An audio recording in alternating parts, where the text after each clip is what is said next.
Thursday, July 24th, 2025, AGNDD intelliReport topic. Hulk Hogan died. Please pardon any visual and informational inaccuracies in this entirely AI-generated Wikipedia-sourced video article. Hulk Hogan, shirt-shredding superstar of pro wrestling, dies at 71. The charismatic wrestler helped build an entertainment on the margins into a cultural behemoth. By Victor Mather, New York Times, July 24, 2025. Hulk Hogan, whose flamboyance and star power helped transform professional wrestling from a low-budget regional attraction into a multi-billion-dollar industry, died on Thursday in Clearwater, Florida. He was 71. Police and fire department personnel in Clearwater were called to Hogan's home on Clearwater Beach, where Hogan was treated for cardiac arrest, the police said in a news alert post on Facebook. He was taken to a nearby hospital where he was pronounced dead, they said.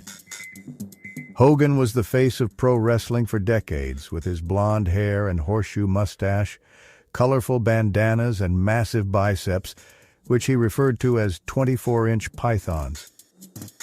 Even after his wrestling days were over, he remained in the spotlight. Most recently when he spoke last year at the Republican National Convention in Milwaukee, tearing off his shirt to reveal a Trump-Vance shirt underneath.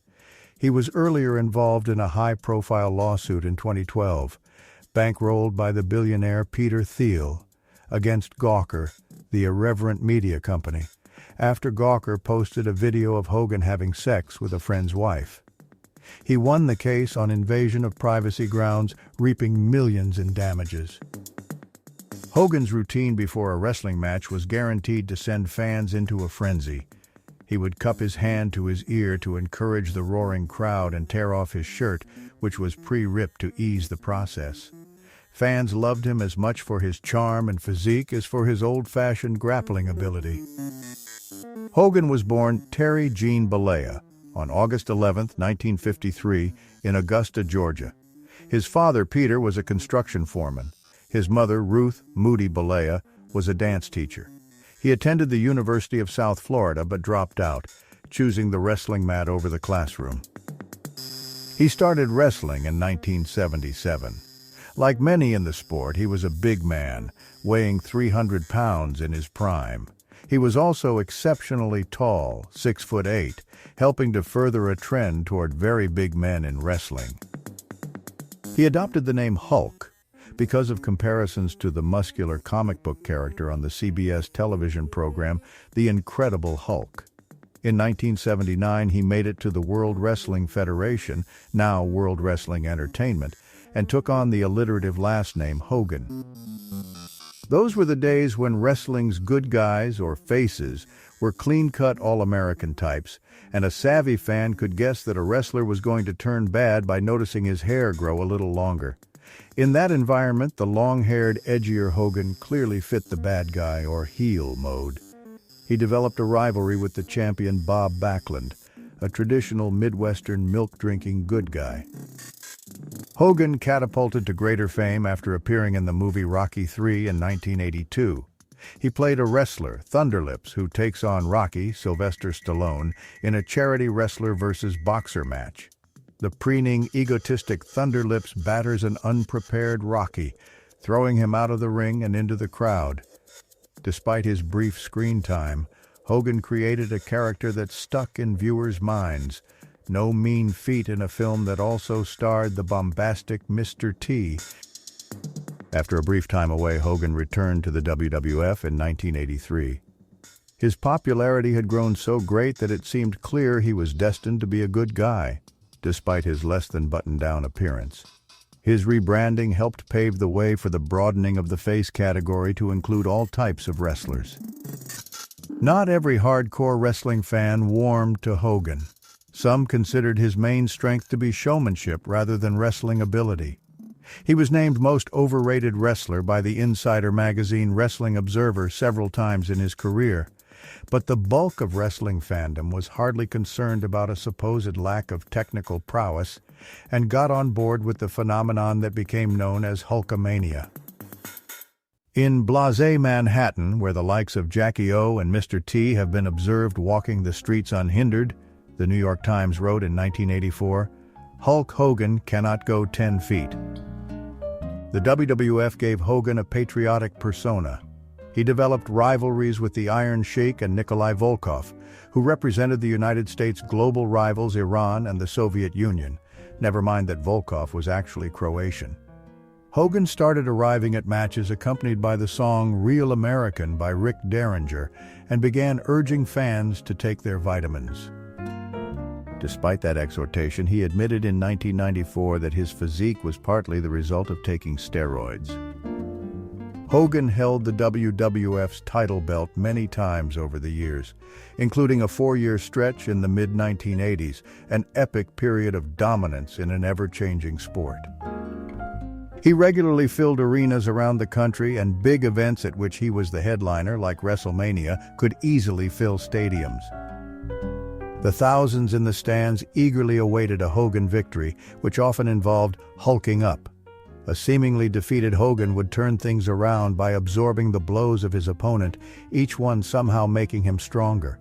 Hogan's finishing move was often the leg drop, in which he would bounce off the rope, leap in the air, and land leg first on a prone opponent. Few foes lasted long after that move. Wrestling stardom is never just about in-ring performance, and Hogan excelled in another key area, on-camera interviews.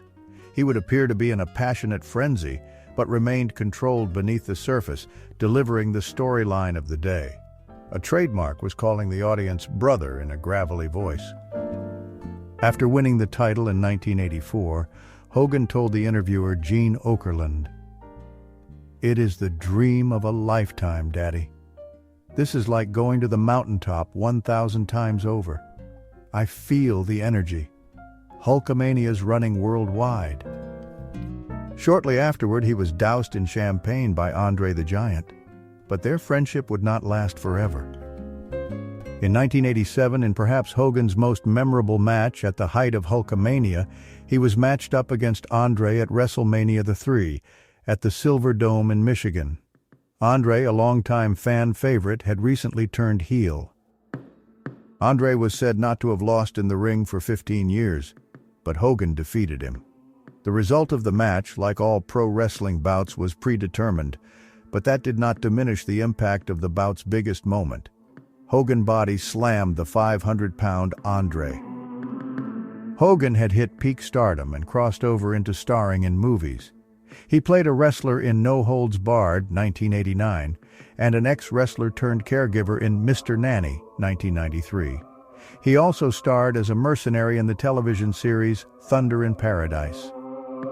Once his film and television career began to fade, Hogan moved to World Championship Wrestling in 1994 and developed a whole new set of rivalries, including one with Ric Flair, the dominant wrestler for years in that organization.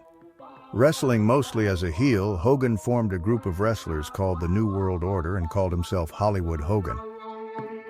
He returned to the newly renamed WWE in 2002, and later left and returned several more times, wrestling for other companies in between. In 2005, he appeared in the reality series Hogan Knows Best, along with his wife at the time, Linda Claridge Hogan, and his children Brooke Hogan Olexi, a singer, and Nick Hogan, a race car driver. They survive him, along with his third wife, Sky Daly, and 2 grandchildren. He was in the public eye in a less savory way in 2012 during his lawsuit against Gawker, backed by Mr. Thiel, the Republican political patron, whom the site had outed as gay a decade earlier. Hogan contended that by posting the video, Gawker had invaded his privacy. Gawker said it was newsworthy. A jury sided with Hogan, awarding him $140 million in 2016. The case was eventually settled for $31 million, and Gawker Media filed for bankruptcy. In 2015, a tape of Hogan using racial slurs emerged. He apologized but was dismissed from the WWE. He returned to WWE shows in 2018. Throughout the craziness of Hulkamania, Hogan said he tried to maintain normalcy. "The moment I come home, the headband comes off the bald head and it's just Terry," Dad, father, husband, friend, he told the talk show The 700 Club in 2024. The problem is, the moment I leave the house, the moment I walk out the front door, the world doesn't want Terry. The mailman goes, "Hey, Hulk." So instead of saying, "Good morning, sir," I say, "Hey, brother, how you doing?" Victor Mather, who has been a reporter and editor at the Times for 25 years, covers sports and breaking news. Ash Wu contributed reporting. Comments. David R. Walker, Bloomfield Hills. I basically look at these guys as entertainers, clowns. However, I have the impression that Hulk Hogan did a lot of nice things for kids. On that basis, he was a good man and will be missed. LB. I first saw Hulk Hogan at WrestleMania 3 as a teenager working a concession stand. Even from that vantage point, you couldn't not see both Andre the Giant and Hulk. They really are larger than life. Both great entertainers and athletes that I will miss. Prayers for the family at this difficult time. Rest in peace, Hulk. Chris K. San Diego. Back in the early 80s, I waited tables at a very popular seafood restaurant right next door to the San Diego Sports Arena. When Hulk was in town, he'd eat with us, choosing to sit on a semi-private greenhouse porch. He was always polite and friendly to the staff, and we did our best to give him privacy. Kids could see him through the glass and they would be in awe. He was a living superhero. He would always smile and wave to them. Occasionally, a kid would get up the nerve to approach him, and he always spent a few minutes chatting with his young fans and signing autographs. He made these kids feel like $1,000,000. He was a big man with a big heart. Godspeed, Hulk. John, Los Angeles. I have a cherished Polaroid of Hulk Hogan standing next to my dad at some corporate media event in Los Angeles back in the early '80s. My dad, who was drinking a gin and tonic with lime wedge at the time of the photo, said that moments after the photo was snapped, Hulk took the drink from his hand and drank the entire thing, including the lime. Long live Thunderlips. Mark, Boston. Hogan embodied the Reagan-era ideals of patriotism, individualism, and moral clarity. He often played the heroic all-American underdog battling villains both foreign and domestic, reinforcing a simplistic good versus evil worldview that resonated deeply with children and families. His crossover appeal led to movie roles, cartoon appearances, for example Hulk Hogan's Rockin' Wrestling, endorsements and mainstream visibility that few wrestlers before him had achieved. Economically, he helped usher in the era of pay-per-view events, wrestling action figures, and wrestling video games, becoming a key figure in the commercialization of sports entertainment. A trailblazer. Lily T. from Columbus, Ohio, Ozzy Osbourne, and now Hulk Hogan. It seems the larger-than-life personalities that dominated my pre-internet youth are departing us en masse, and I don't like it. Rest in peace.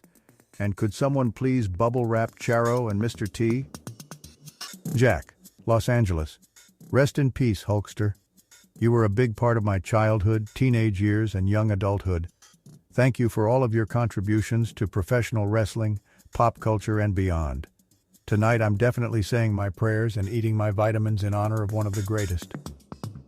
Raymond Frederick, Sunnyside, NYC, sad news. Being a 74-year-old, it hurts when I see Ozzy, the Hulkster, and so many of my generation leaving. Thank you for watching this AGNDD intelliReport, dear viewers. Please like, subscribe, and click the bell button to get notified during new uploads. And make sure to tune in next time. Stay safe and healthy. Cheers.